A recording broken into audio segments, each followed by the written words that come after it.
Murannoon kee haqaa Oromoo boonsitee nutti gootee Oromoo boonsitee nutti gootee maqaa Hindi fuumne diinaa gamoo ol ijaaruuf rakkoo saba kee addunyaa naabamu rakkoo saba kee addunyaa naabamu jennoon kee sirrii murannoon kee haqaa Oromoo boonsitee nutti gootee maqaa Oromoo boonsitee nutti gootee maqaa Hindi fuumne diinaa gamoo ol ijaaruuf rakkoo saba kee Oromoo tiyya waa lama dhiisu qabna. Tokko hin danda'amu yookiin immoo jecha impossible jedhu. Bara asaanaa kana keessatti qabsoo Oromoo sana dhiibne falmanne kun hin danda'amu kanaafuuf duuba deebine harkaan dadhabne amma booda miilaan haa yaalluun dhufaa jirti. Dura waan hin danda'amne rabbuun uumu. Lama ba'aa sirra jiru hin danda'u jettee jala taa'uun naman na gabroomsee sun ta'in ifi uf gabroomsite jechuudha.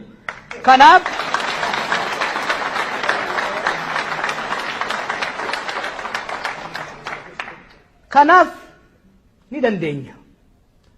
Ka dandeenyu immoo yoo akka nama tokkootti jabaanne dura ni dandeenya jennee yoo itti deemne jechuudha. Waggaa 40-50 dura warri nu dura turan dukkanatti jaba baasaa turan. Yeroo tokko tokko akka barsiisaa pallootitti akka baaroo tumsaa faa ta'eetiin yaaduu barbaada. Yeroo Oromoo ta'uu nuu hin jirretti, yeroo miidiyaan takkittiin hin jirretti, yeroo Oromoon akkaan wal ga'uu hin dandeenyetti, jaarraan bakka takkatti maal jaarraa abbaa gadaa.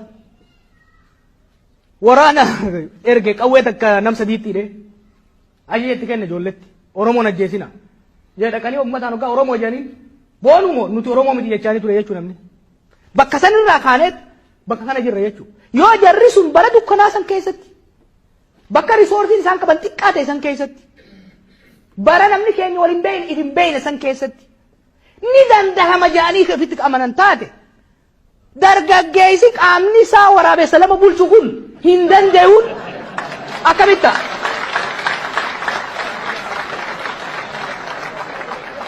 Kun waan hin taane jechuudha. Wanni lammataaf irraa dhaasuu qabnu faallaa hin danda'amuuti. Faallaan hin danda'amu laaftuudha. Osoo laaffatte walgeenyi alaan oolu. Osoo laaffatte arabni nama keenya akka re'eetti hin gurraatu. Osoo laaffatte wayyaan hin firiikanii nuyi xaafii kuntaala tokkoo biyyaan hin baaftu. Laaftuu miti. Habashaan laaftutti nu cabsine. Abboonni keenya hanga dhumaatti falmaniif. Calanqoo irratti, aanolee irratti, azulee irratti, gullallee irratti hanga dhumaatti falmaniif caalamanii mo'aman qawweedhaan caalamanii. Laaftuu miti jechuudha. Wayyaaleen laaftuutti biyyan qabanne. Falmattee nama 45 itti dhabdee nafxanyaa Amaaraa cabsitee nus bukkee nurraa kaaftee nu bulchaa jirti. Laaftuu miti. Laaftuu miti. Laaftuu miti jechuudha. Laaftuu miti. Waan hin danda'amne illee miti laaftu illee miti. Maal isiin? Yoo hadalay nu taate, yoo kafalman nu taate, yoo akka nama tokkootti jabaanne, yoo akka hawaasaatti wal qabanne, yoo akka sabaatti jaarmeeyota jajjaba, humna waraana jaba ka qoran nu taate, yoo immoo nullee akka diina keenyaatitti duunee caccabsinee biyya teenya dhuunfachuudhaaf murannoo ka qabaannu taate wanni hin danda'amne hin jirtu. Sun immoo laaftuu miti jechuudha.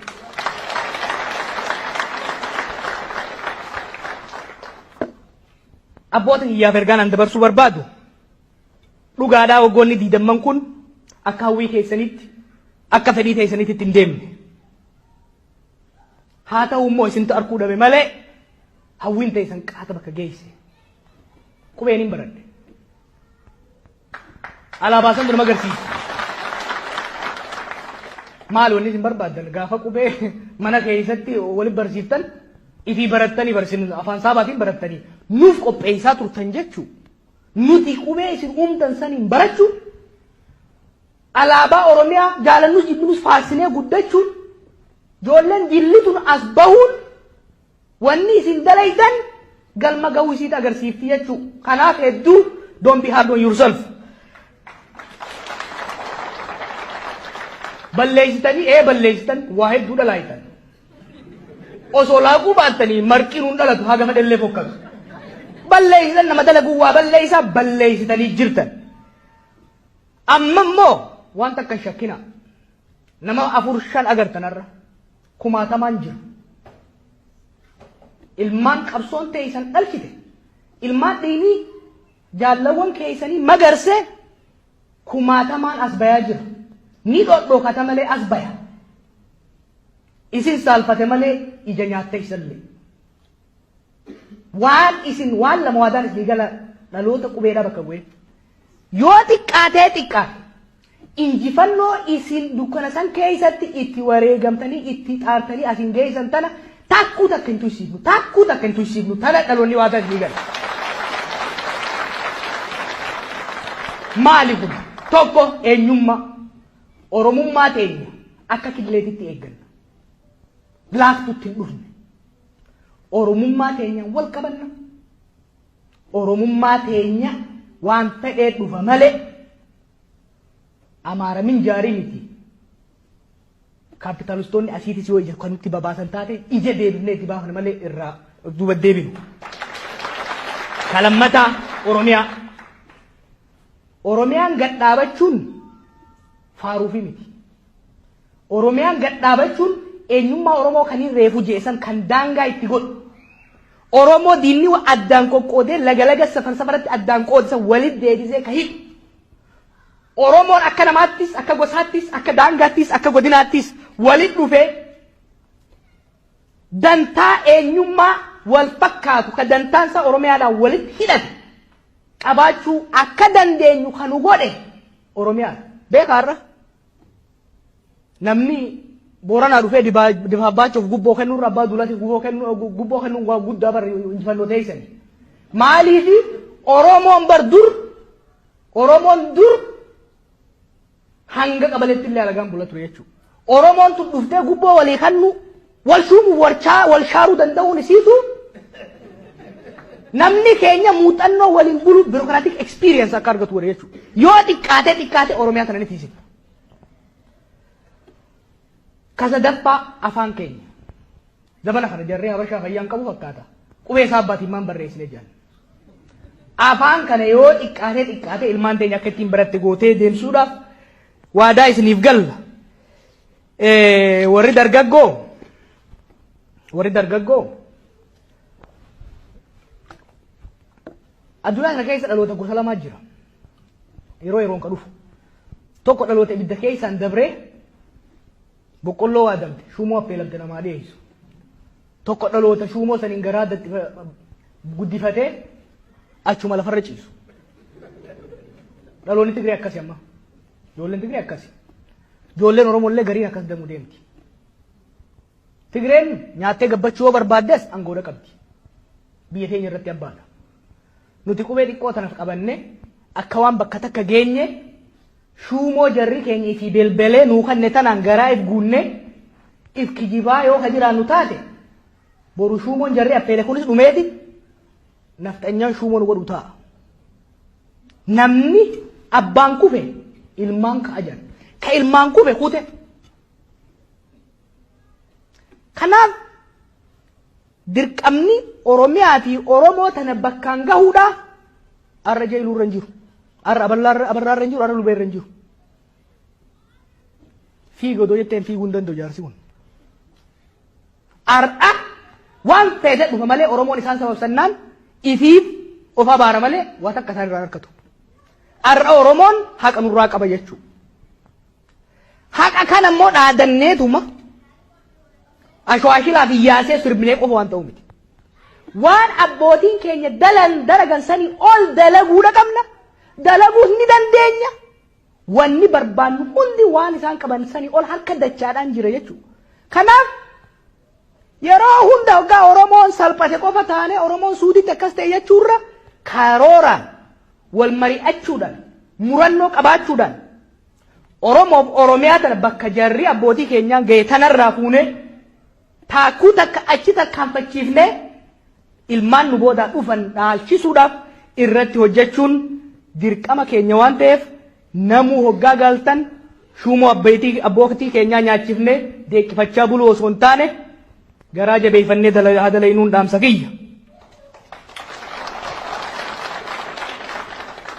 walumaa galatti yeroon amma Oromoon keessa jiru yeroo barbaachisaadha. Yeroo barbaachisaadha. Yeroon barbaachisummaan isaa yeroo nuti jeequmsa keessaa itti baanee hanga tokko qaamaa qalbii walitti dhufaa jirru jechuudha. Yeroo kana gama dalagaatitti, gama waan firii buusaatitti, gama waan injifannoo buusaatii fi gama Oromoo gammachiisaatitti jijjiiruun barbaachisaadha. An akka nama tokkootii fi akka ijoollee na wajjin dalayduutitti pirojektii reefu isin ibsine kana galmaan gahuudhaaf beekumsa teenya, qabeenya keenya, humna keenya yoo barbaachisaa ta'e lubbuu teenya itti kennuudhaaf qophiidha. Isin immoo isinis warri pirojektii adda addaa qabdan itti jabaadhaa, guuza nu yaammadhaa, os shakkii takka malee dhufnee guuza isinii baana. Warri kun immoo bakka itti jirtanirraa gama dandeessaniin waan dalaynu kana akka fiixa nu baa'u nu gargaaraa, nu bira ijjadhaan isinin jaa, ulfaadhaa wayyamaa, bara baraan naa jiraadhaa, nagaa naa jiraadhaa.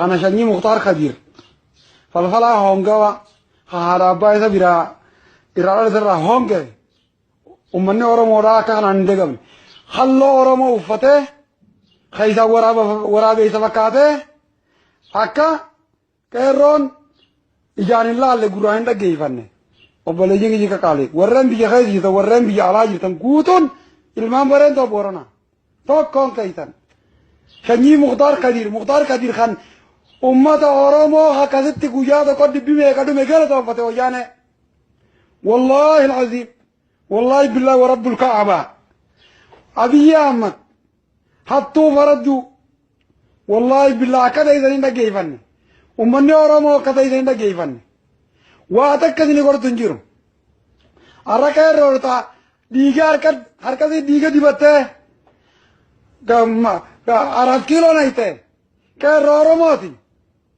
4 كيلو ورنا كرورماتي والله بالله قريت نياته والله عليه قريت نياته ودان جرا قريت نياته الروجان نجيز نكدي كرورماتي جيز درانو آدما تاني آدما تلا كجراني أو بيجون درانو مال بيدا هرن وجانه را تجنمو فهمتو ليه باولاد حتو وشاشانه وكو